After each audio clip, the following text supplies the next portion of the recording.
Cuando llegué a casa esa noche, después de largos días en otra ciudad, todavía estaba conmocionada por la muerte de mi padre, quien había partido tras una breve enfermedad.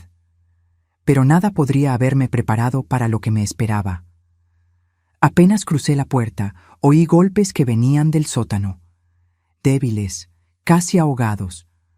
Cuando bajé a ver qué era, encontré a mi esposo, Ricardo, casi sin vida, deshidratado, tembloroso y encadenado. Descubrí que había estado allí, preso durante 2 semanas. Pero lo peor estaba por venir.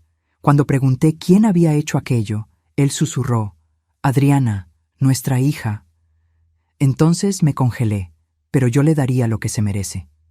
Pero antes de continuar, revisa si ya estás suscrito al canal y escribe en los comentarios: ¿desde dónde estás viendo este video? Nos encanta saber hasta dónde están llegando nuestras historias. Después de 15 días fuera de casa, todo lo que quería era volver a la normalidad. El entierro de mi padre en Guadalajara había sido devastador. Un derrame cerebral fulminante se lo llevó sin darnos tiempo para despedidas. Como hija única, tuve que encargarme de todo: funeral, burocracia, su casa, las cuentas. Cada día lejos de Ricardo me dejaba más ansiosa. Mi esposo sufre de esclerosis múltiple desde hace 5 años. La enfermedad aún está en una etapa inicial, pero tiene días buenos y días malos. Necesita medicación regular y, ocasionalmente, ayuda para tareas básicas cuando los temblores empeoran. Adriana, nuestra hija de 34 años, se ofreció a quedarse con él mientras yo estaba fuera. «No te preocupes, mamá», me dijo cuando llamé desde el aeropuerto. «Papá está bien. Estamos viendo esos documentales aburridos de historia que tanto le gustan». Le creí, claro. ¿Por qué no lo haría? Durante la primera semana, hablábamos a diario. Ricardo parecía cansado en las videollamadas, pero lo atribuí al estrés de mi ausencia y a la progresión natural de su enfermedad. En la segunda semana, sin embargo, las llamadas empezaron a fallar. Mensajes cortos de Adriana: «Papá está descansando ahora. Tomó una pastilla para dormir. Mejor no molestar. Hoy fue un día difícil». Cuando intentaba hablar directamente con Ricardo, ella decía que estaba durmiendo o en la regadera. Al principio no sospeché. Estaba demasiado ocupada lidiando con el inventario de mi padre, firmando papeles, vendiendo lo que necesitaba ser vendido. El vuelo de regreso a la Ciudad de México aterrizó a las 7 de la noche. Tomé un taxi directo a casa en Polanco, exhausta pero aliviada de por fin poder abrazar a Ricardo. 15 días se sintieron como una eternidad. La casa estaba completamente oscura cuando llegué. Me pareció extraño. Eran solo las 8:30 de la noche y Ricardo normalmente dejaba las luces de la sala prendidas hasta tarde. «¿Ricardo?», llamé al abrir la puerta. Ninguna respuesta. Arrastré mi maleta hacia adentro y encendí las luces. La casa se veía diferente. Había cajas apiladas en la esquina de la sala que nunca había visto. El sofá estaba en una posición distinta. Las medicinas de Ricardo, que normalmente estaban organizadas en la barra de la cocina, no estaban allí. Fue entonces cuando lo oí.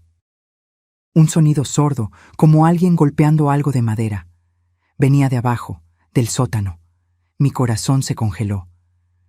«¿Ricardo? ¿Estás ahí abajo?». Más golpes, más frenéticos ahora, y un sonido que parecía un gemido. Corrí hacia la puerta del sótano.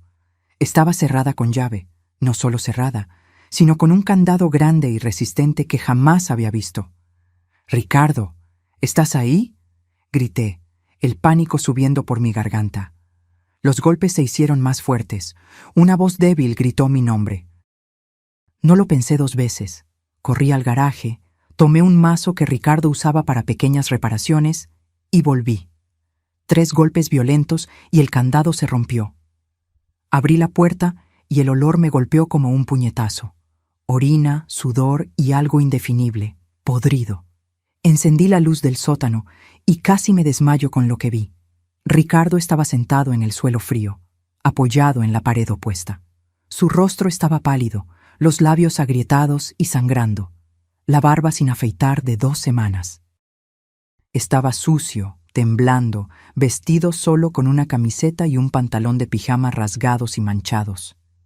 Carmen, su voz era solo un susurro ronco. Bajé las escaleras corriendo, tropezando con mis propios pies. Cuando lo alcancé, me di cuenta de lo flaco que estaba. Sus ojos estaban hundidos, febriles. ¿Quién te hizo esto? Cerró los ojos, lágrimas escurriendo por sus mejillas hundidas. Adriana, susurró, nuestra hija. Mi mente se rehusaba a procesar aquella información. Imposible. Debe haber un error. Ella nunca... Pero su estado no mentía. Había una cubeta en la esquina que usaba como baño, una cobija delgada en el suelo, una botella de agua vacía, y en la pared marcas de arañazos desesperados. Voy a llamar a una ambulancia, dije, mis manos temblando al tomar el celular. Vas a estar bien, mi amor. Ya estoy aquí. Mientras hablaba con el operador del 911, explicando la situación en palabras inconexas, no podía quitarme una pregunta que martillaba en mi cabeza. ¿Por qué? ¿Por qué nuestra hija le haría algo tan horrible a su propio padre? Los paramédicos llegaron en 15 minutos. Confirmaron lo que yo ya sospechaba. Ricardo estaba severamente deshidratado y desnutrido. Su temperatura corporal estaba demasiado baja. Necesitaba hospitalización inmediata. Señora, me llamó uno de los paramédicos mientras subían a Ricardo a la camilla. ¿Cuánto tiempo llevaba su esposo en esta situación? Yo no sé con certeza. Estuve fuera por 2 semanas. Mi padre falleció y... ¿2 semanas? El paramédico intercambió una mirada con su colega. Es un milagro que siga vivo. En la ambulancia, sostuve la mano de Ricardo, susurrándole promesas de que todo estaría bien, que yo lo cuidaría, que nunca más lo dejaría. Pero una rabia helada comenzaba a crecer dentro de mí. Una rabia dirigida a la persona que menos esperaba tener que odiar, mi propia hija. En el Hospital Ángeles, mientras Ricardo recibía suero y atención médica, comencé a buscar respuestas. Llamé a Adriana varias veces, pero no contestó. Le dejé mensajes cada vez más desesperados. Intenté llamar a su esposo, Gerardo, pero su celular también estaba apagado. Fue entonces cuando se acercó un policía. Alto, canoso, expresión severa. Señora Carmen Mendoza, soy el detective Juárez. Necesitamos hablar sobre lo que le ocurrió a su esposo. El detective Juárez me llevó a una sala reservada del hospital. Mientras Ricardo recibía los primeros cuidados, comencé a relatar todo lo que sabía, que no era mucho. Le expliqué sobre el viaje a Guadalajara, la muerte de mi padre, Adriana cuidando a Ricardo. ¿Y usted no sospechó nada durante esas 2 semanas? Preguntó Juárez, anotando detalles en su libreta. No.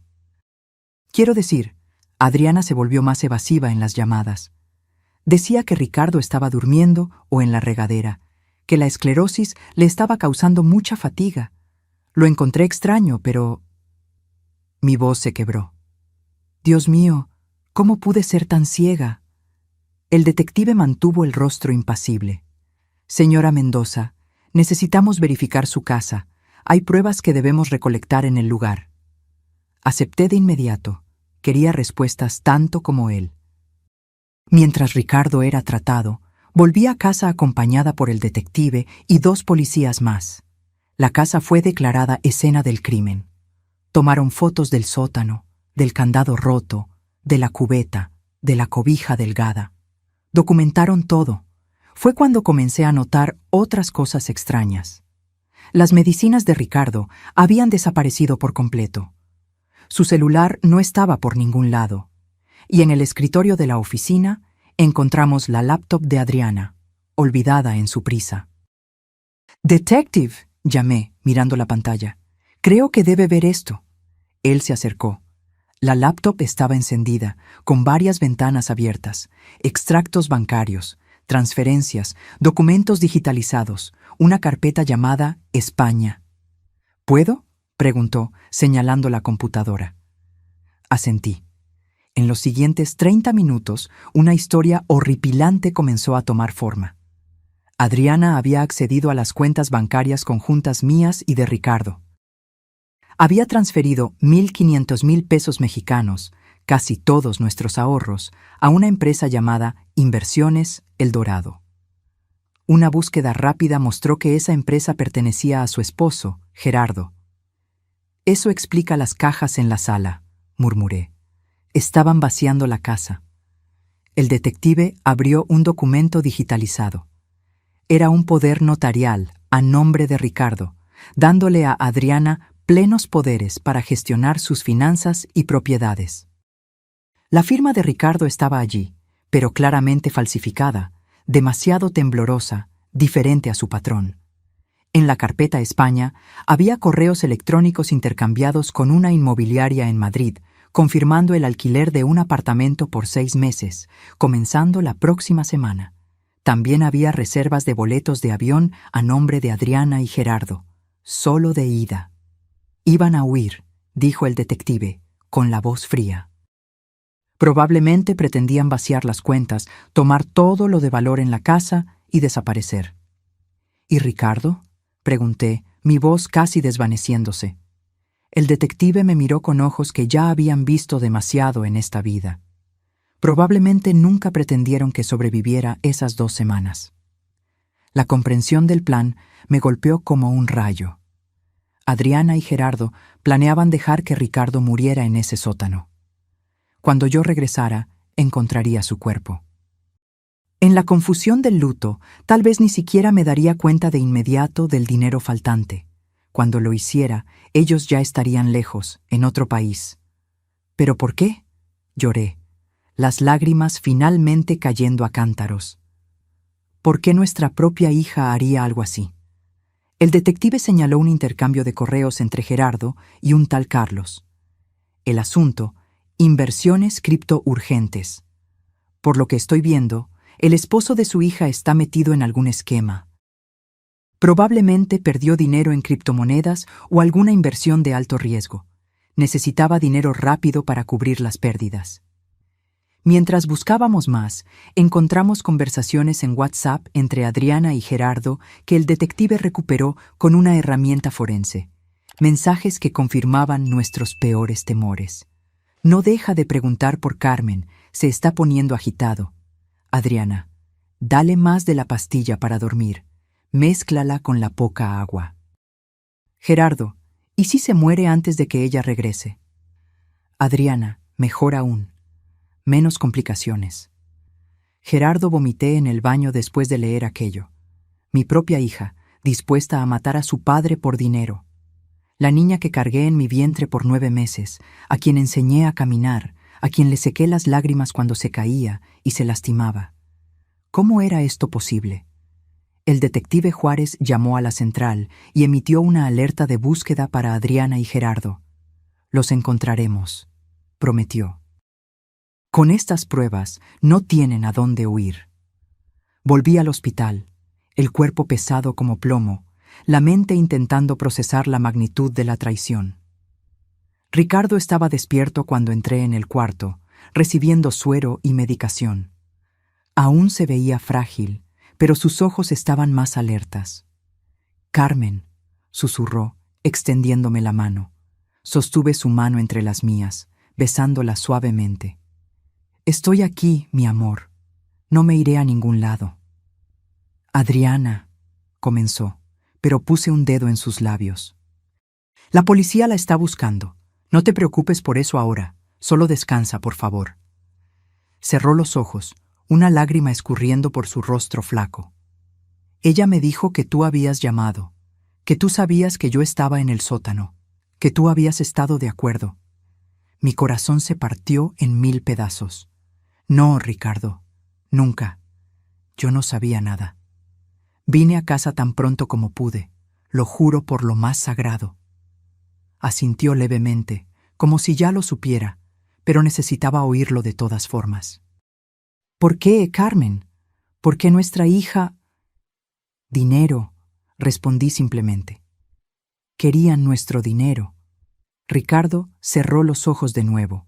el dolor en su rostro superando cualquier incomodidad física. Aquella noche, dormí en una silla al lado de su cama. Los médicos dijeron que necesitaría quedarse internado por al menos una semana. Desnutrición, deshidratación, hipotermia leve, infección urinaria comenzando. La lista de problemas parecía interminable. Me despertó mi celular vibrando. Era el detective Juárez. Señora Mendoza, encontramos a su hija y a su esposo. Adriana y Gerardo fueron encontrados en un hotel cercano al Aeropuerto Internacional de la Ciudad de México. Se estaban preparando para tomar el vuelo a Madrid a la mañana siguiente. La policía encontró con ellos pasaportes, 15,000 pesos mexicanos en efectivo y joyas. Mis joyas que habían desaparecido de la casa. El detective Juárez me preguntó si quería confrontarlos en la comandancia. Una parte de mí quería gritar que no, que jamás quería volver a ver el rostro de mi hija. Pero otra parte, más fuerte, necesitaba mirarla a los ojos y entender. Sí, respondí. Necesito verla. Ricardo todavía estaba en el hospital, así que le pedí a mi vecina y amiga de muchos años, Sofía, que se quedara con él mientras yo iba a la comandancia. Él todavía estaba demasiado débil para entender completamente lo que estaba sucediendo, y yo lo prefería así, que se recuperara primero. La comandancia era un edificio gris e impersonal en el centro de la ciudad. Fui llevada a una sala con una mesa de metal y sillas incómodas. El detective Juárez me acompañó. «Vamos a traer a su hija primero», explicó. «Separamos a los dos para el interrogatorio. Es mejor así». Asentí, el corazón latiendo como un tambor en mi pecho. ¿Qué le diría? ¿Qué podría posiblemente decirle a la persona que intentó matar a su propio padre? La puerta se abrió y Adriana entró, escoltada por una oficial de policía. Estaba usando la misma ropa de siempre, jeans, camiseta blanca, cabello recogido en una cola de caballo. Se veía tan normal, como si no fuera capaz de monstruosidades. Nuestros ojos se encontraron, los de ella, rojos de tanto llorar, los míos, secos de tanto horror. «Mamá», susurró, intentando extenderme las manos. Las esposas limitaban su movimiento. «No me llames así», respondí, mi voz más firme de lo que esperaba. «Perdiste ese derecho». Ella comenzó a llorar, sollozando como hacía cuando era niña, y se lastimaba. Pero esta vez no sentí ningún impulso de consolarla. «¿Por qué?», pregunté simplemente. «Explícame cómo pudiste hacerle esto a tu padre». Entre sollozos, una historia confusa comenzó a surgir. Gerardo tenía problemas con juegos de azar. Había perdido mucho dinero en apuestas en línea y luego intentó recuperarlo todo con inversiones arriesgadas en criptomonedas. Estaba hundido en deudas. Debía dinero a gente peligrosa. «Nos amenazaron con matarnos, mamá», me imploró. «No lo entiendes. Estábamos desesperados». «¿Entonces decidiste matar a tu padre? ¿Esa fue tu solución?» «No era para que muriera», dijo, la voz baja. «Solo necesitábamos tiempo para tomar el dinero y desaparecer antes de que ustedes lo descubrieran». «Lo encerraste en un sótano por 2 semanas, Adriana, sin comida suficiente, sin agua suficiente. ¿Qué esperabas que pasara?» Gerardo dijo que aguantaría, que dejamos agua y comida suficientes. «Mentira», golpeé la mesa, haciéndola saltar. «Tu padre estaba casi muerto cuando lo encontré. El doctor dijo que 1 o 2 días más y habría muerto de deshidratación». Ella bajó la cabeza, los hombros sacudiéndose con los sollozos. «Fue idea de Gerardo. Dijo que necesitábamos el dinero. Que no teníamos elección». «Siempre tenemos elección, Adriana», respondí, la decepción en mi voz más cortante que cualquier grito. «Pudiste haber pedido ayuda, pudiste habernos contado sobre las deudas. Podríamos haber encontrado una solución juntos. Pero elegiste esto». «Lo siento mucho», susurró. «De verdad lo siento». «Sientes mucho que te hayan atrapado», corregí. «Si yo no hubiera regresado antes de Guadalajara, tu padre estaría muerto ahora, y ustedes estarían rumbo a España con nuestro dinero». Ella no respondió. solo siguió llorando silenciosamente. El detective Juárez, que había estado observando en silencio, habló. Señora Adriana Mendoza está siendo formalmente acusada de tentativa de homicidio calificado, privación ilegal de la libertad agravada, maltrato contra persona vulnerable, fraude y robo calificado. Su esposo enfrenta las mismas acusaciones. La pena para estos crímenes puede llegar a 30 años de prisión. Adriana levantó el rostro, pálida como un fantasma. ¿30 años? Mínimo, confirmó el detective. El juez tomará en consideración la crueldad del método, la vulnerabilidad de la víctima debido a su enfermedad y la relación de confianza que se rompió. Sentí una calma extraña envolverme. Voy a testificar en tu contra, Adriana. Le contaré al juez exactamente cómo encontré a tu padre. Mostraré las fotos que tomé de su estado. Mamá, por favor, me imploró, no hagas esto. Fue un error, un terrible error. No arruines mi vida por un error. Tú intentaste arruinar la vida de tu padre de forma permanente, respondí, levantándome. De hecho, intentaste acabar con su vida. Quien le hace esto a su propio padre es capaz de cualquier cosa. Eres una persona peligrosa, Adriana. La oficial se la llevó, todavía llorando e implorando. No miré hacia atrás. El detective me llevó a otra sala, donde Gerardo estaba siendo interrogado. A diferencia de Adriana, él parecía tranquilo, casi indiferente. «Señora Carmen», me saludó cuando entré, como si estuviéramos en una reunión social. «Eres un monstruo», respondí simplemente. Él se encogió de hombros. «Negocios son negocios, nada personal. Intentar matar a mi esposo es muy personal para mí». Gerardo sonrió, una sonrisa fría que no llegaba a los ojos. Su hija inventó ese plan, ¿sabía? Ella sugirió encerrar a Ricardo en el sótano. Dijo que con la esclerosis múltiple, él no tendría fuerza para escapar. Mi sangre se heló. ¿Era mentira? ¿O Adriana era realmente la mente detrás de todo? Miré al detective, que negó con la cabeza levemente, como diciendo, no le crea. Ustedes dos son igualmente culpables a mis ojos, respondí finalmente. Y van a pagar por esto.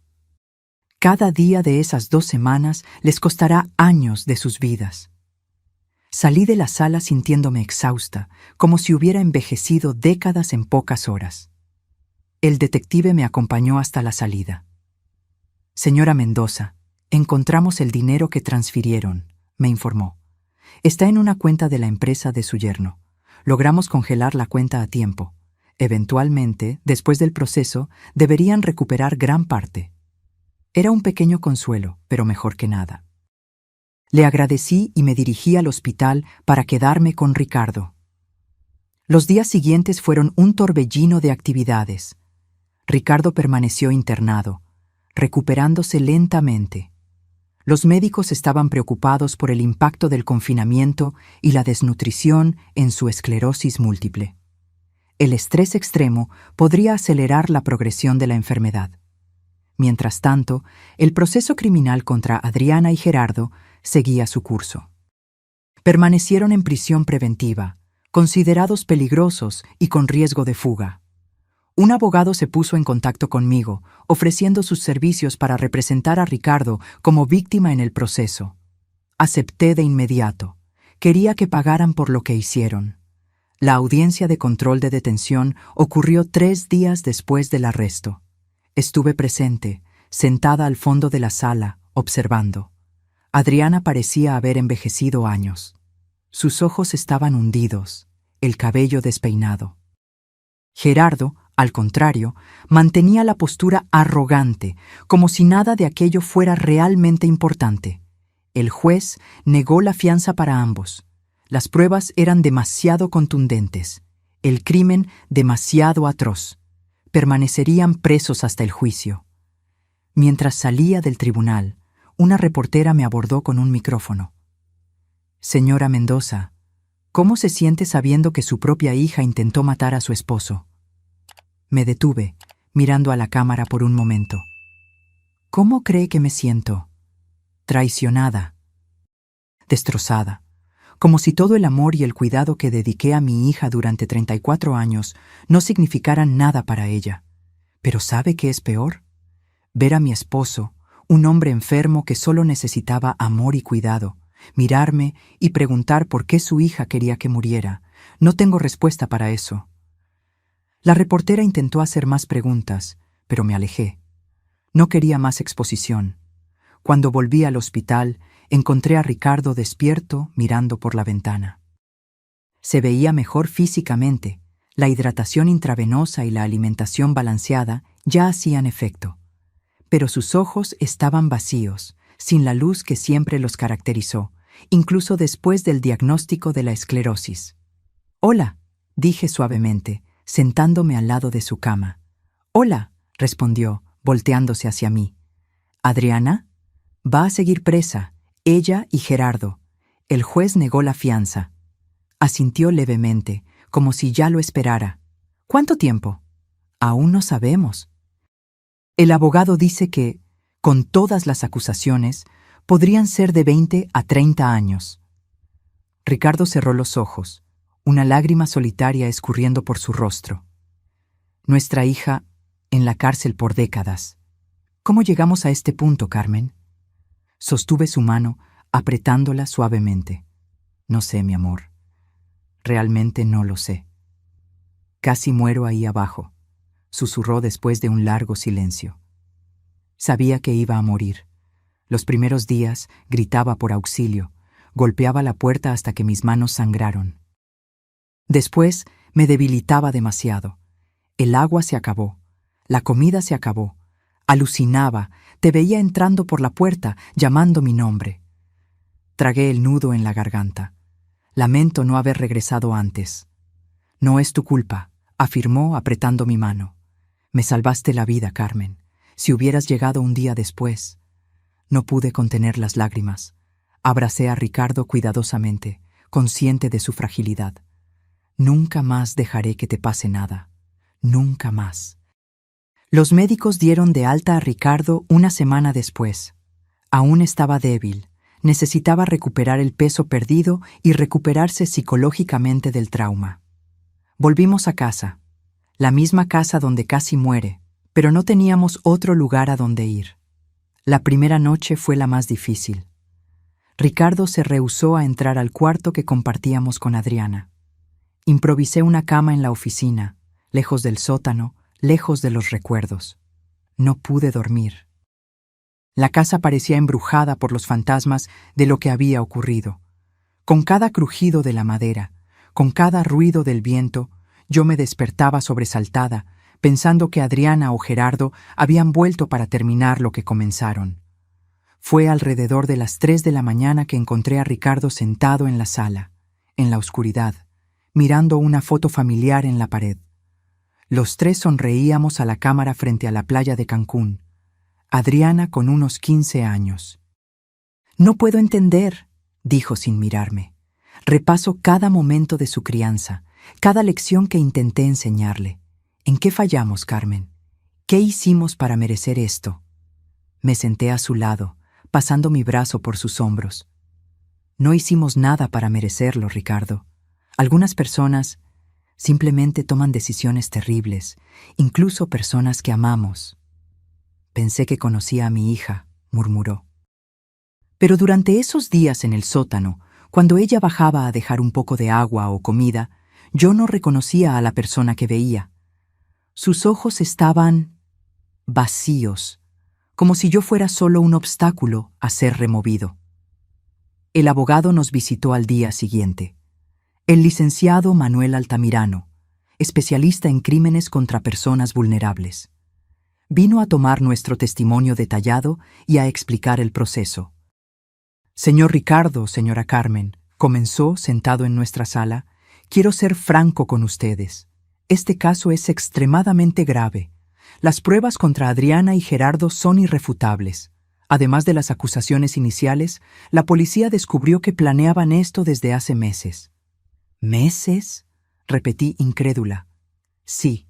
Encontraron búsquedas en la computadora de Adriana sobre cuánto tiempo sobrevive una persona con esclerosis múltiple sin agua y cómo falsificar firmas convincentes. Esto demuestra premeditación de larga data. Ricardo se estremeció a mi lado. Entonces ella planeó matarme por mucho tiempo. Desafortunadamente sí, confirmó el abogado. Y hay más. Descubrieron que Gerardo está involucrado en esquemas de lavado de dinero a través de casas de apuestas en línea. Debía cientos de miles a prestamistas. Probablemente fue el catalizador para el plan. ¿Y nuestro dinero?, pregunté. Como les informó el detective, logramos bloquear la cuenta de su empresa a tiempo. Deberían recuperar cerca del 90% del valor. Pero hay otra cuestión. Dudó. ¿Cuál?, insistió Ricardo. Adriana quiere hacer un trato.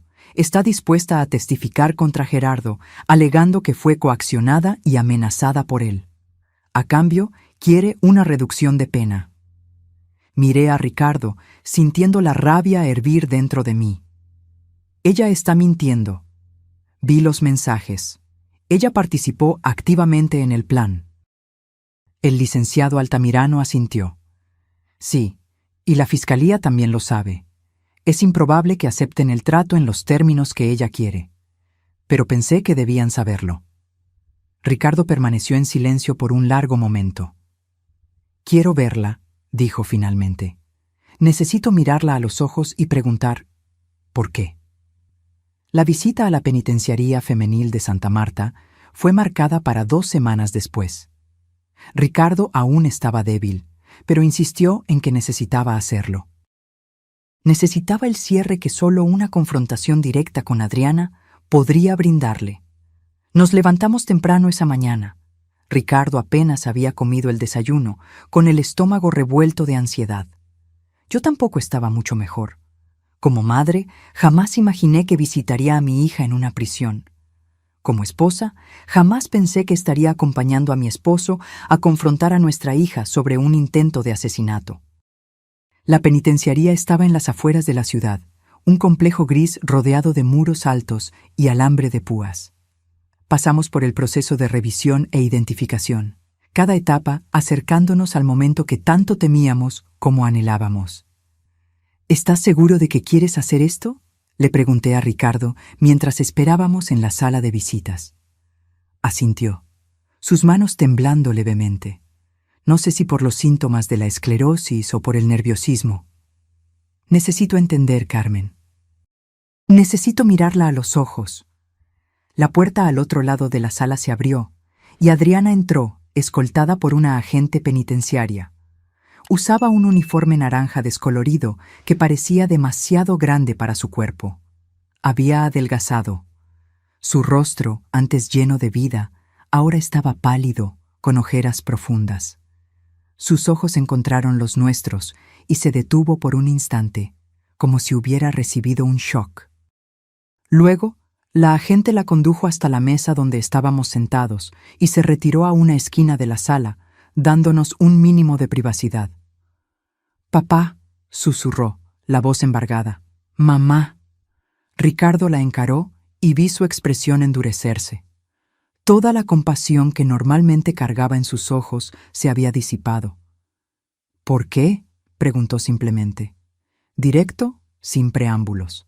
Adriana bajó la cabeza, lágrimas ya escurriendo por su rostro. Yo no sé cómo explicar. «Inténtalo», insistí, mi voz más firme de lo que esperaba. «Se lo debes a tu padre». Ella levantó los ojos, pasando el dorso de la mano por el rostro para secar las lágrimas. Todo fue culpa de Gerardo. Él me manipuló, me presionó. No, Ricardo la interrumpió. No quiero oír esa historia. Vi los mensajes, Adriana. No fuiste manipulada, participaste activamente. Ella se mordió el labio, más lágrimas cayendo.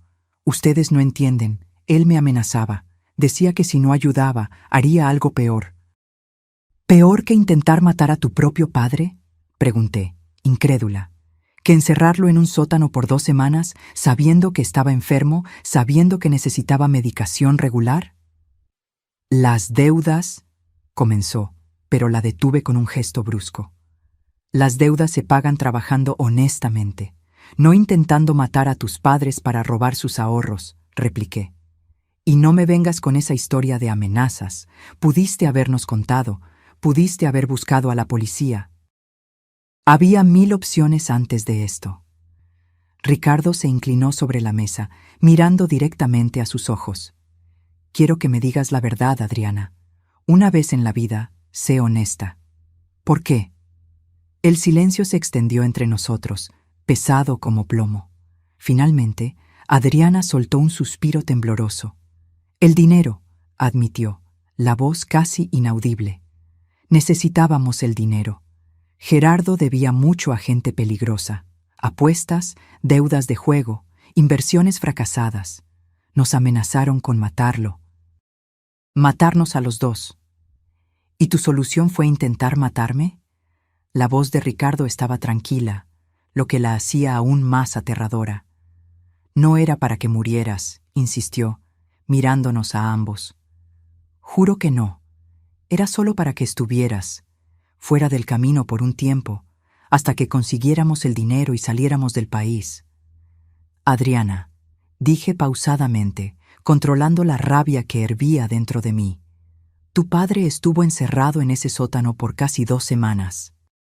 Sin comida suficiente, sin agua suficiente, sin sus medicinas para la esclerosis. Los médicos dijeron que 1 o 2 días más y habría muerto de deshidratación o hipotermia. Yo dejé agua y comida, protestó. Al principio yo bajaba todos los días. ¿Y después? Preguntó Ricardo. Ella bajó la mirada.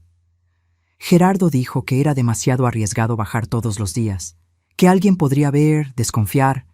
Entonces, pasé a ir solo de vez en cuando. Cuando me encontraron, Ricardo dijo lentamente, no había comido en 3 días, no había bebido agua en casi 2. Estaba delirando. Sabía que iba a morir ahí. Adriana sollozó, escondiendo el rostro entre las manos. Perdónenme, por favor, perdónenme. Yo no quería que esto sucediera así. ¿Cómo querías que sucediera entonces? Pregunté, incapaz de contener el sarcasmo. ¿Que tu padre muriera silenciosamente mientras tú huías con nuestro dinero a España? ¿Que yo enterrara a mi esposo sin jamás saber que fue mi propia hija quien lo mató? No, gritó, levantando su rostro rojo y mojado de lágrimas. No era para que muriera, era solo para quedarnos con el dinero e irnos. Ricardo golpeó la mesa con la mano, haciéndola saltar. ¿Y qué crees que me pasaría en ese sótano, Adriana? ¿Cómo esperabas que yo sobreviviera? ¿O simplemente no te importaba? Ella no respondió, solo siguió llorando. El abogado nos contó sobre tu propuesta de trato, continué. ¿Quieres reducción de pena a cambio de testificar contra Gerardo? Ella asintió, secándose el rostro con la manga del uniforme. Él me manipuló, mamá. Me presionó. Yo tenía miedo. Mentira, dijo Ricardo, la voz baja pero firme. Los mensajes de texto prueban lo contrario. Estuviste tan involucrada como él, quizás incluso más. Por favor, imploró, no dejen que me pudra en la cárcel. Soy su hija, su única hija. Miré a Ricardo, viendo el dolor en sus ojos. Dolor no solo físico, sino el dolor profundo de la traición más fundamental que un padre puede sufrir. No, dijo finalmente, no vamos a apoyar ningún trato. Tú y Gerardo merecen pagar por lo que hicieron. Cada minuto de esas 2 semanas en el sótano, Adriana, cada minuto te costará años de tu vida. ¡Papá!, exclamó desesperada. No puedes estar hablando en serio. Soy tu hija. Una hija que intentó matarme, respondió simplemente. Una hija que me dejó morir mientras huía con mi dinero. ¿Qué clase de hija hace eso? Adriana me miró, los ojos suplicantes. Mamá, por favor, habla con él. No puedes dejar que esto suceda. Respiré hondo, sintiendo el peso de cada palabra. Ya no eres mi hija, Adriana. En el momento en que decidiste encerrar a tu padre en ese sótano, rompiste cualquier lazo que nos unía. Ella se desplomó sobre la mesa, sollozando incontrolablemente. La agente penitenciaria se acercó. indicando que nuestro tiempo se estaba acabando. Ricardo se levantó con dificultad, apoyándose en la mesa. Adiós, Adriana. Espero que los años en la cárcel te enseñen el valor de la vida humana, de la vida de tu propio padre.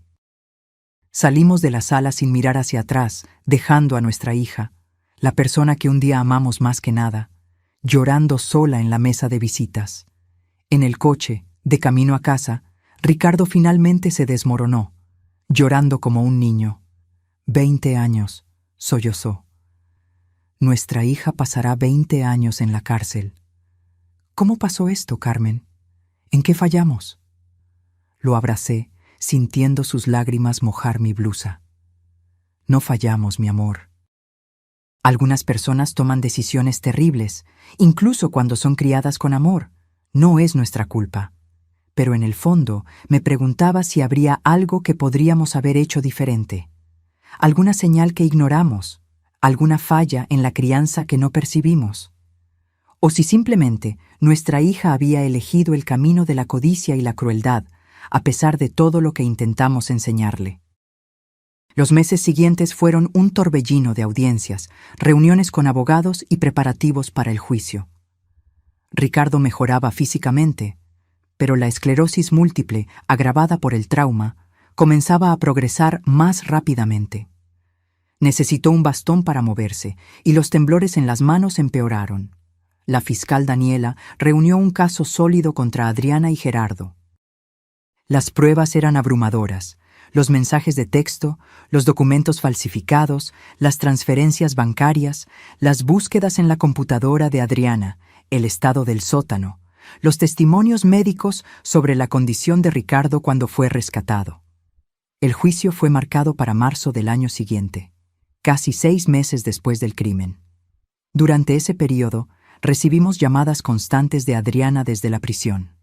Al principio, contestábamos, oyendo sus sollozos y súplicas de perdón. Con el tiempo, dejamos de contestar. La herida era demasiado profunda, la traición demasiado completa. Gerardo, por otro lado, nunca intentó contactarnos. Supimos a través del abogado que él había hecho su propia propuesta de trato a la fiscalía. Testificaría contra Adriana a cambio de reducción de pena, alegando que ella era la mente detrás del plan. Se están volviendo el uno contra el otro, comentó el licenciado Altamirano durante una de nuestras reuniones. Es común en casos como este. Cada uno intentando salvar su propio pellejo. ¿Y la fiscalía?, pregunté. ¿Aceptará alguno de los tratos? Improbable. Las pruebas muestran que ambos participaron activamente en la planificación y ejecución. La fiscal Daniela está determinada a conseguir la pena máxima para los dos. El día del juicio finalmente llegó. El tribunal estaba lleno. El caso había generado interés nacional. La historia de la hija que intentó matar a su padre enfermo para robar su herencia capturó la imaginación mórbida del público. Nos sentamos en la primera fila, detrás de la mesa de la fiscalía. Ricardo estaba pálido, las manos temblando más de lo normal. Tomó un calmante antes de salir de casa, pero aún así, la ansiedad era palpable. Adriana y Gerardo fueron traídos por separado. Ya no estaban juntos. El abogado nos informó que Gerardo había solicitado el divorcio mientras estaban presos. Cada uno con su abogado se sentaron en lados opuestos de la sala, evitando mirarse el uno al otro. La jueza Jimena Sandoval, una mujer de mediana edad con expresión severa, abrió la sesión. La fiscal Daniela hizo su declaración inicial, detallando el crimen en términos claros e impactantes. Señora jueza, este caso representa una de las formas más atroces de traición familiar. Los acusados no solo planearon robar los ahorros de toda una vida del matrimonio Mendoza, sino que deliberadamente encerraron al señor Ricardo, quien sufre de esclerosis múltiple, en un sótano oscuro e insalubre por casi 2 semanas, con la intención de que no sobreviviera hasta el regreso de su esposa. Mientras ella hablaba, vi a Adriana llorando silenciosamente. Gerardo permanecía impasible, casi aburrido. Las pruebas demostrarán, sin sombra de duda, que este plan fue meticulosamente elaborado por los dos acusados, con clara premeditación, explotando la vulnerabilidad de la víctima debido a su enfermedad y aprovechándose de la ausencia de la señora Carmen, quien estaba cuidando a su padre fallecido en otra ciudad. Los abogados de la defensa hicieron sus propias declaraciones. El de Adriana intentó pintarla como víctima de manipulación y abuso psicológico por parte de Gerardo. El de Gerardo argumentó que él no tenía conocimiento de la gravedad de la situación de Ricardo en el sótano, creyendo que Adriana estaría cuidándolo adecuadamente. Los testigos comenzaron a ser escuchados. El primero fue el detective Juárez, que detalló la investigación y las pruebas encontradas. Después, los paramédicos que atendieron a Ricardo, describiendo su estado de salud cuando lo encontraron. La víctima presentaba signos severos de deshidratación, desnutrición, hipotermia leve y el inicio de una infección urinaria, testificó uno de los paramédicos. En nuestra evaluación, sin intervención médica inmediata, el paciente no sobreviviría más de 24 a 48 horas. El doctor Rubén del hospital que atendió a Ricardo también testificó, confirmando el diagnóstico y añadiendo que el trauma físico y psicológico había acelerado significativamente la progresión de la esclerosis múltiple. El estrés extremo y prolongado, combinado con la desnutrición y deshidratación, causó daños neurológicos adicionales, explicó el doctor Rubén. El señor Ricardo probablemente tendrá una progresión más rápida de la enfermedad como resultado directo de lo que sufrió. Cada testimonio parecía hundir más a Adriana y Gerardo. Las evidencias eran irrefutables, detallando no solo el crimen, sino la crueldad y la indiferencia con que fue ejecutado. En el segundo día fue mi turno de testificar. Subí al estrado con el corazón pesado, consciente de que mi testimonio ayudaría a condenar a mi propia hija. Señora Mendoza, comenzó la fiscal Daniela, por favor, describa al tribunal lo que encontró cuando regresó a casa después de su viaje a Guadalajara. Con voz firme, relaté cada detalle de aquella noche terrible. Cómo la casa estaba oscura, cómo oí los sonidos débiles que venían del sótano, cómo encontré el candado en la puerta, cómo rompí la cerradura y encontré a Ricardo, casi muerto, en el suelo frío. Estaba irreconocible, dije, las lágrimas finalmente venciendo mi determinación de permanecer fuerte. Flaco, sucio, deshidratado. Sus labios estaban agrietados y sangrando, sus ojos hundidos. Apenas podía decir mi nombre. Miré directamente a Adriana mientras hablaba. Ella lloraba silenciosamente, el rostro contorsionado en una máscara de dolor, remordimiento verdadero o solo miedo a las consecuencias. Yo ya no lo sabía. La fiscal mostró fotos del sótano y de Ricardo en el hospital.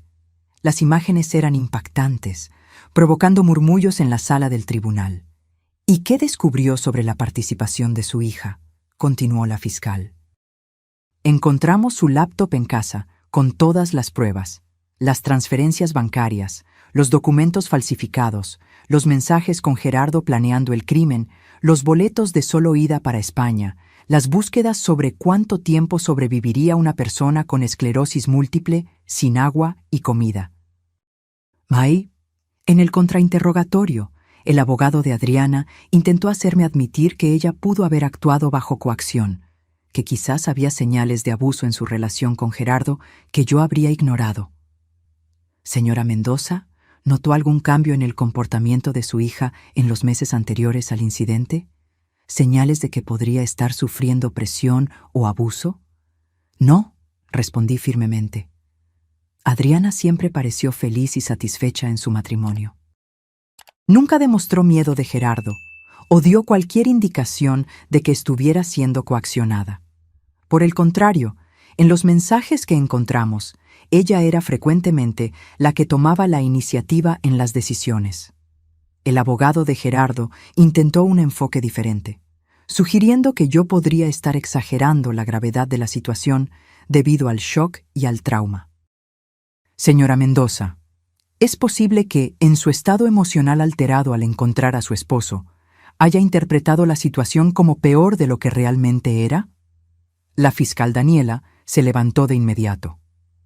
Objeción. La testigo está relatando hechos objetivos corroborados por evidencia fotográfica y testimonios médicos. Objeción aceptada, respondió la jueza Sandoval. Abogado, restrínjase a los hechos. Cuando bajé del estrado, sentí un alivio momentáneo.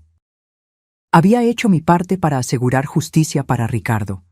En el tercer día fue su turno de testificar. Debido a su condición de salud, la jueza permitió que permaneciera sentado e hiciera pausas cuando fuera necesario. Señor Ricardo, comenzó la fiscal gentilmente, ¿puede contarnos lo que sucedió el día en que su esposa partió para Guadalajara? Ricardo respiró hondo, las manos temblando sobre su regazo.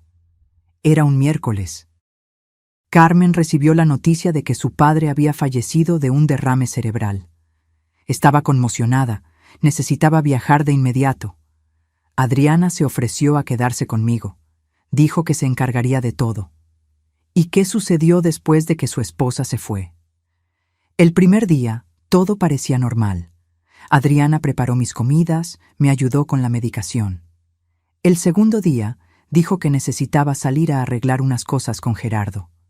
Regresó por la noche, actuando extrañamente. El tercer día, me pidió que bajara al sótano para ayudarla a encontrar unas cajas viejas. Ricardo hizo una pausa, visiblemente perturbado por los recuerdos. La jueza ofreció agua, que él aceptó con gratitud. Cuando llegamos abajo, Gerardo apareció de repente. Antes de que yo pudiera entender lo que estaba pasando, salieron rápidamente y cerraron la puerta. Oí el sonido del candado. Al principio, pensé que era algún tipo de broma de mal gusto. Grité, pedí que me dejaran salir. Nadie respondió. Lágrimas corrían por el rostro de Adriana. Gerardo mantenía los ojos fijos en el suelo. Adriana regresó unas horas después. Me pidió que me estuviera quieto. Dijo que solo sería por unos días, hasta que resolvieran un problema financiero. Dejó agua y algunos sándwiches. Le imploré que me dejara salir. Le expliqué que necesitaba mis medicinas para la esclerosis. Ella prometió traerlas, pero nunca lo hizo. Ricardo describió en detalle los días en el sótano. Cómo el agua y la comida se acabaron. Cómo el frío del concreto empeoraba sus síntomas.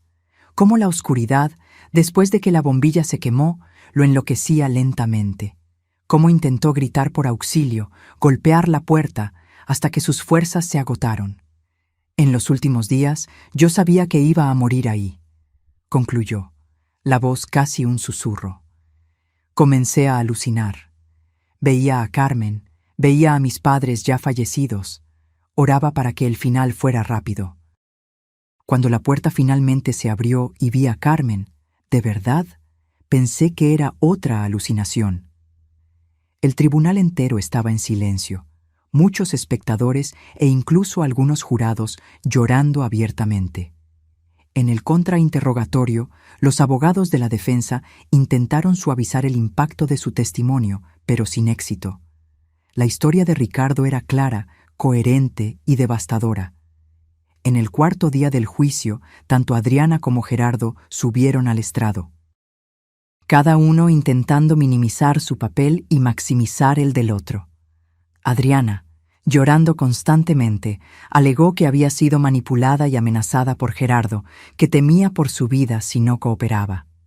Dijo que si yo no ayudaba, él haría algo peor con mi padre, que personas peligrosas con las que estaba involucrado podrían lastimar a toda la familia. Gerardo, por su parte, mantuvo una postura fría y calculadora, pintando a Adriana como la mente detrás de todo. Fue idea de ella encerrar al padre en el sótano. Dijo que con la esclerosis múltiple, él no tendría fuerza para escapar. Que era la manera más fácil de mantenerlo fuera del camino mientras conseguíamos el dinero. Los testigos finales fueron los especialistas financieros que rastrearon el dinero. Explicaron cómo Adriana y Gerardo habían transferido los ahorros de nuestra cuenta a la empresa fachada de Gerardo, cómo habían intentado disfrazar el robo a través de una serie de transacciones complejas y cómo planeaban llevar el dinero a España, donde tenían cuentas bancarias ya preparadas.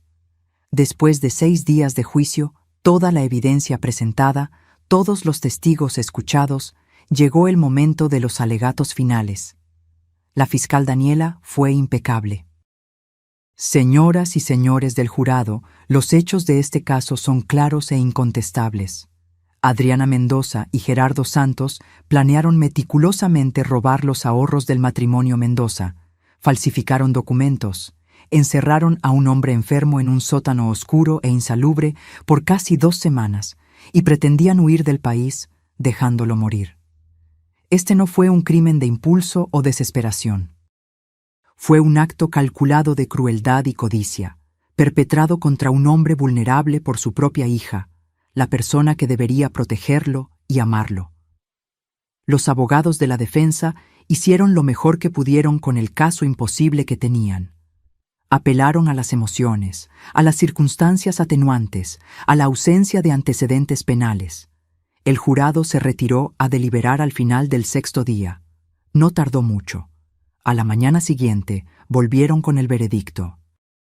En el caso del Estado contra Adriana Mendoza y Gerardo Santos, anunció el jurado presidente, nosotros, el jurado, encontramos a los acusados culpables de todos los cargos.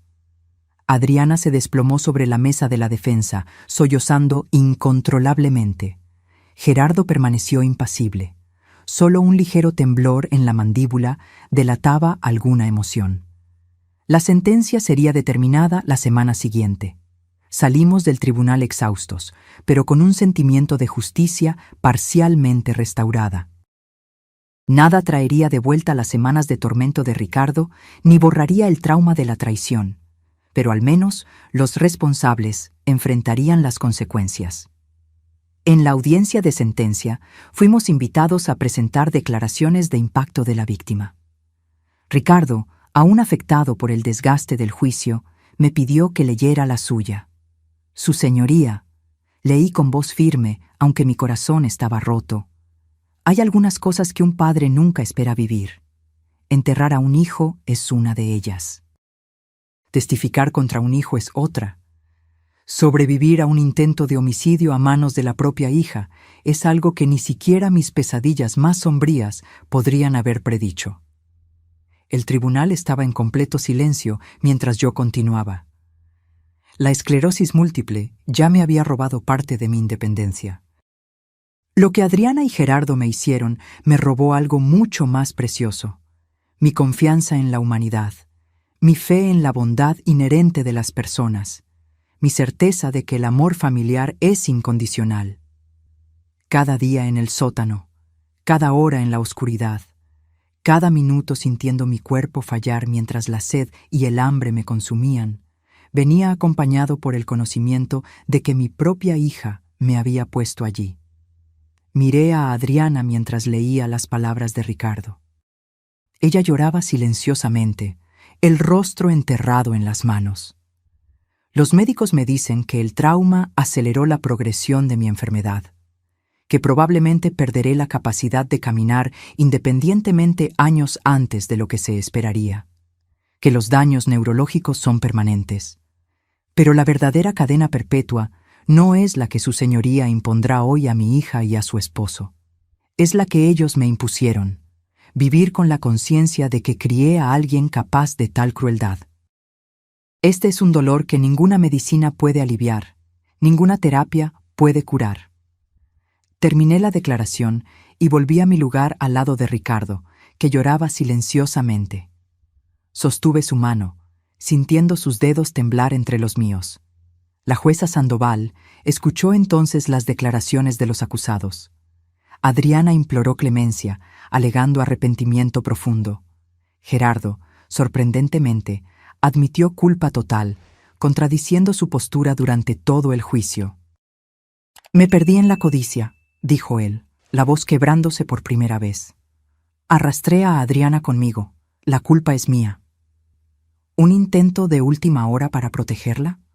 ¿O remordimiento genuino? Era imposible saberlo.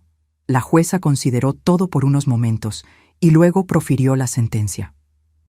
Adriana Mendoza, Gerardo Santos han sido encontrados culpables de tentativa de homicidio calificado, privación ilegal de la libertad con agravante de víctima vulnerable, fraude calificado, falsificación de documentos y asociación delictuosa.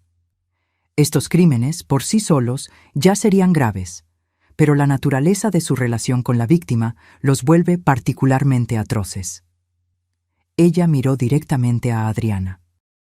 Señorita Mendoza, al traicionar la confianza fundamental entre padre e hija, usted violó no solo la ley, sino los principios básicos de la humanidad. Su padre, una persona vulnerable debido a su condición de salud, confiaba en que usted lo protegería. En su lugar, usted lo sometió a un sufrimiento cruel e innecesario por ganancia financiera. Volviéndose hacia Gerardo, continuó: Señor Santos, su codicia e indiferencia por la vida humana son igualmente perturbadoras. Aunque no tenía la misma obligación filial para con la víctima, usted participó activamente en un plan que pudo, y casi, resultó en la muerte de un hombre enfermo e indefenso. La jueza respiró hondo antes de anunciar: Considerando la gravedad de los crímenes, la evidente premeditación, la vulnerabilidad de la víctima y la naturaleza de la relación familiar, este tribunal sentencia a Adriana Mendoza a 25 años de reclusión en régimen de prisión. Gerardo Santos es sentenciado a 28 años de reclusión en régimen de prisión, con el agravante de ser el principal beneficiario financiero del esquema criminal. Adriana soltó un grito ahogado. 25 años. Estaría cerca de los 60 años cuando saliera de la cárcel.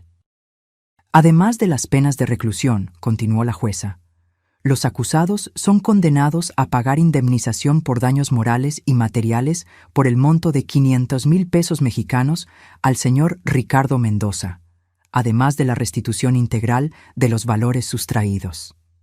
El martillo golpeó, cerrando formalmente el caso. Los oficiales se acercaron para conducir a Adriana y Gerardo de vuelta a la prisión.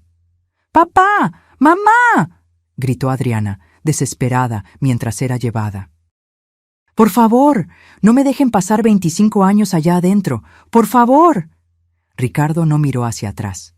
Con dificultad, apoyándose pesadamente en su bastón, se levantó y caminó hacia la salida. Lo seguí de cerca, dándole apoyo físico y emocional. Afuera del tribunal, una multitud de reporteros nos esperaba. Cámaras, micrófonos, preguntas disparadas de todas las direcciones. Señor Mendoza, ¿cómo se siente sabiendo que su hija pasará los próximos 25 años en la cárcel? Ricardo se detuvo, mirando directamente a la cámara más cercana. ¿Cómo me siento?, repitió, la voz cansada pero firme. Siento que se ha hecho justicia, que las decisiones tienen consecuencias, que ni siquiera los lazos familiares pueden justificar lo que se me hizo. Hizo una pausa, lágrimas brillando en sus ojos. Pero también siento una tristeza profunda por saber que la persona que crié, a quien dediqué amor y cuidado durante décadas, fue capaz de tal crueldad. Esa es una herida que nunca cicatrizará completamente. Los meses siguientes al juicio trajeron una nueva normalidad a nuestras vidas. Una normalidad que nunca imaginamos vivir. Sin Adriana, con Ricardo necesitando cuidados cada vez más intensivos, y con la sensación constante de que nuestra familia había sido irremediablemente rota.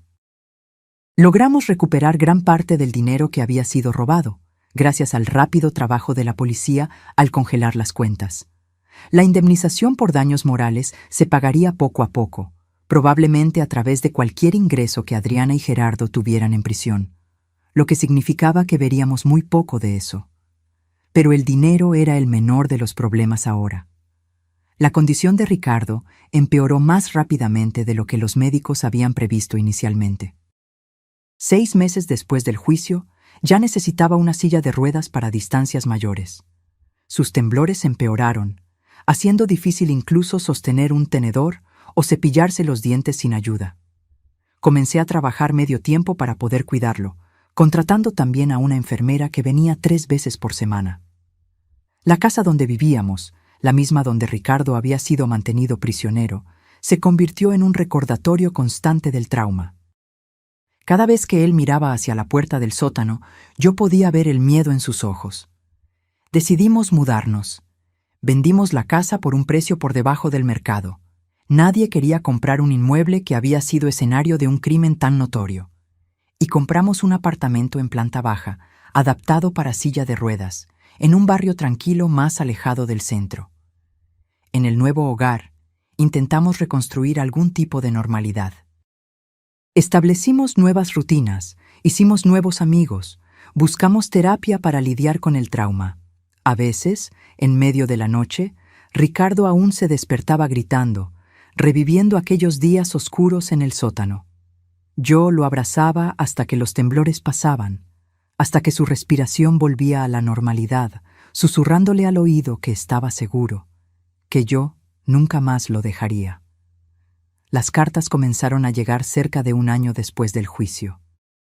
Cartas de Adriana, de la Penitenciaría Femenil de Santa Marta. Al principio, las tiré a la basura sin abrirlas. No quería leer sus disculpas, sus justificaciones, su arrepentimiento tardío. Ricardo tampoco quiso saber de ellas. Hasta que un día, casi 2 años después de lo ocurrido, llegó una carta diferente. No era de Adriana, sino sobre ella, de la directora de la penitenciaría. Estimado señor y señora Mendoza, les escribo para informarles que su hija, Adriana Mendoza, ha sido diagnosticada con cáncer de ovario en etapa avanzada. El diagnóstico fue confirmado después de que presentara síntomas severos en las últimas semanas. Los médicos estiman que le quedan entre 6 meses y 1 año de vida. Adriana ha solicitado permiso para verlos. Entiendo la complejidad de la situación y el trauma que su familia experimentó. Respeto totalmente si desean mantener la distancia. No obstante, como directora de esta institución por más de 20 años, he presenciado situaciones similares y sé que, a veces, un último encuentro puede traer algún tipo de cierre para todas las partes involucradas. Si desean más información o discutir esta posibilidad, por favor, pónganse en contacto con nuestro departamento social. Atentamente, doctora Marcia Oliveira, directora de la Penitenciaría Femenil de Santa Marta. Leí la carta a Ricardo esa noche, después de la cena. Él se quedó en silencio por un largo tiempo, mirando hacia el horizonte a través de la ventana de nuestra sala. Cáncer, murmuró finalmente. Tiene 23 años de condena por delante y ahora tal vez no viva ni uno más.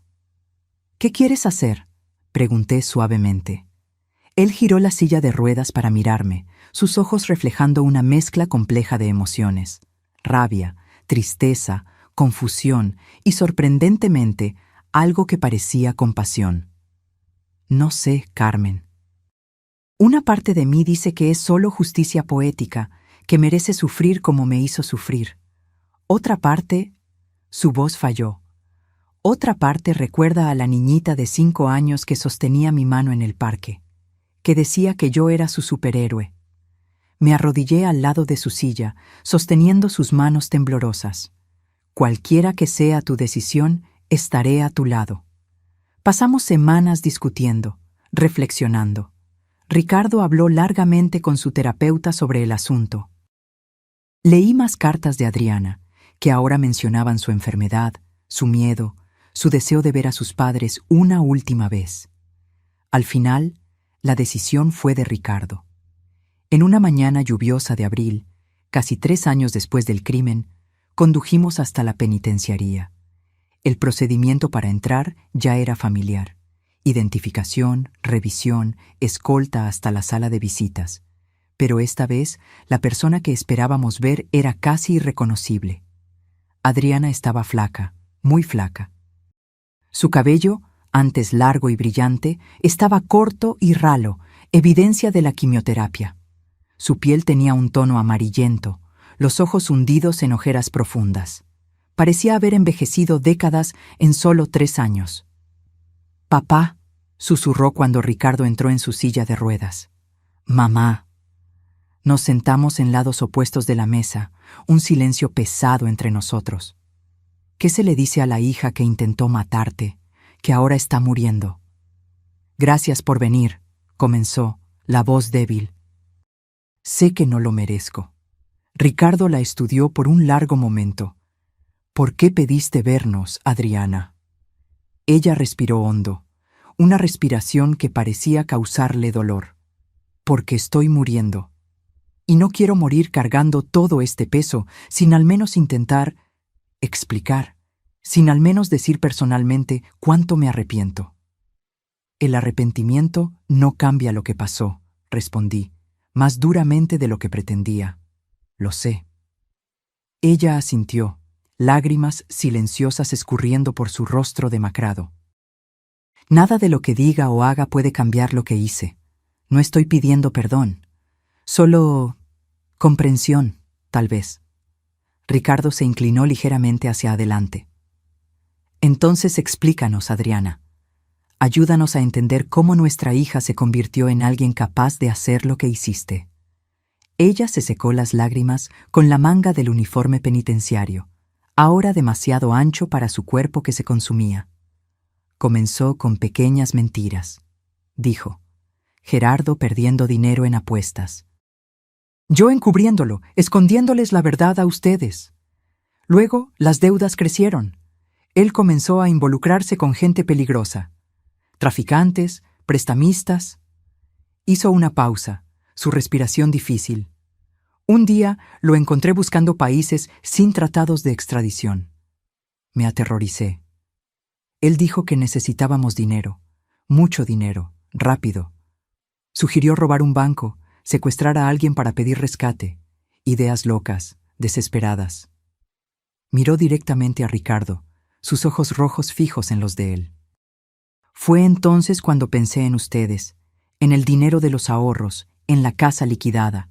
Era una cantidad que podría resolver los problemas de Gerardo. Comencé a imaginar cómo conseguir acceso. La idea del sótano surgió cuando supe que mamá tendría que viajar para cuidar al abuelo.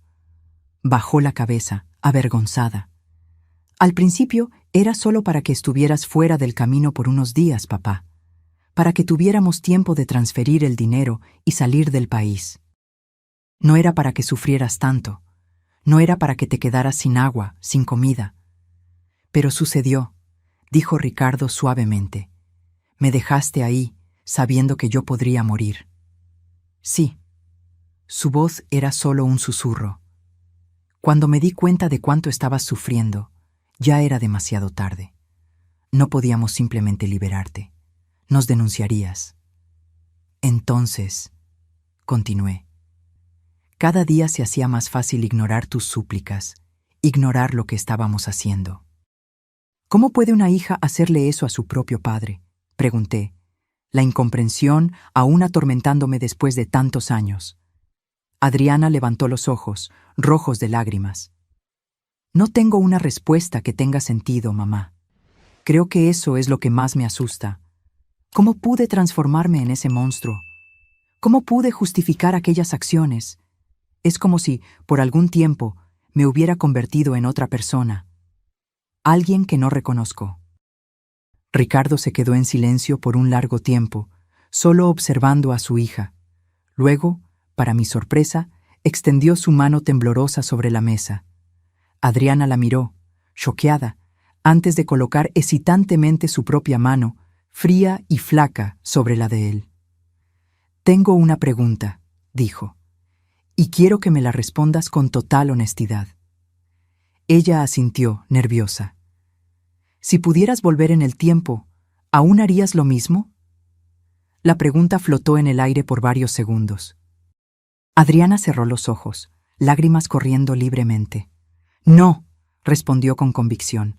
Preferiría haber muerto a manos de esos acreedores que hacer lo que les hice a ustedes, a los dos. Ricardo apretó ligeramente su mano. Te creo. No eran palabras de perdón, no exactamente, pero había en ellas un reconocimiento de la humanidad que le quedaba a Adriana, a pesar de todo. Hablamos por 1 hora más. Sobre su vida en prisión, sobre su tratamiento para el cáncer, limitado, dadas las circunstancias, sobre Gerardo, quien había sido transferido a otra penitenciaría después de un conflicto con otros internos. Cuando el tiempo terminó, Adriana nos miró con una intensidad desesperada. ¿Puedo preguntar una cosa? Asentimos. ¿Volverán? ¿Antes de que yo me vaya? Ricardo y yo intercambiamos miradas. No habíamos discutido eso aún. Volveremos, respondió Ricardo, para mi sorpresa. No prometemos perdón, Adriana, pero no te dejaremos pasar por esto sola. Ella sollozó, cubriendo su rostro con las manos. Gracias. No lo merezco, pero gracias. A la salida de la penitenciaría, sentados en el coche, le pregunté a Ricardo por qué había prometido volver. Porque, respondió lentamente, a pesar de todo, ella sigue siendo nuestra hija, y porque cargo suficiente rabia y rencor para una vida. No quiero cargar también el peso de haberla abandonado en sus últimos momentos. Adriana falleció 8 meses después. Estuvimos con ella en sus últimos días, llevándole fotografías antiguas, contándole historias de su infancia, trayendo un poco de consuelo a sus momentos finales. No la perdonamos completamente. Algunas heridas son demasiado profundas para sanar totalmente, pero encontramos una forma de paz, una aceptación de lo que había sucedido y una manera de seguir adelante. El funeral fue pequeño, solo nosotros dos y algunos funcionarios de la penitenciaría que le habían tomado afecto durante su tiempo allí. Gerardo no asistió, aunque había recibido autorización. Ricardo, ahora casi completamente dependiente de la silla de ruedas, arrojó un puñado de tierra sobre el ataúd. «Adiós, hija», susurró, «que encuentres la paz que no pudiste encontrar aquí». Hoy, 5 años después de aquellas terribles 2 semanas en el sótano, todavía estamos reconstruyendo nuestras vidas. La esclerosis múltiple de Ricardo ha progresado significativamente. Necesita ayuda para casi todo ahora, desde vestirse hasta alimentarse. Contratamos cuidadores que nos asisten y adaptamos completamente nuestra rutina. En los días malos, cuando el dolor y la fatiga son intensos, a veces murmura que tal vez habría sido más fácil si hubiera muerto en ese sótano. En esos momentos, sostengo su mano y le recuerdo todo lo que hemos vivido juntos desde entonces. Los pequeños placeres que aún podemos disfrutar. El amanecer que observamos desde el balcón. Los libros que le leo todas las noches. El amor que, a pesar de todo, aún nos sostiene.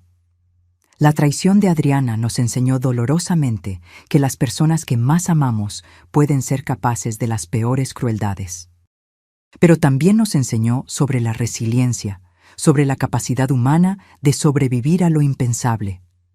A veces, cuando miro antiguas fotografías familiares, siento una punzada de nostalgia por la vida que teníamos antes, por la inocencia perdida, por la confianza que nunca recuperaremos completamente. Pero luego, miro a Ricardo, a su fuerza silenciosa ante todo lo que enfrentó, y siento una nueva forma de amor crecer, más sabio, más cauteloso, quizás, pero también más profundo.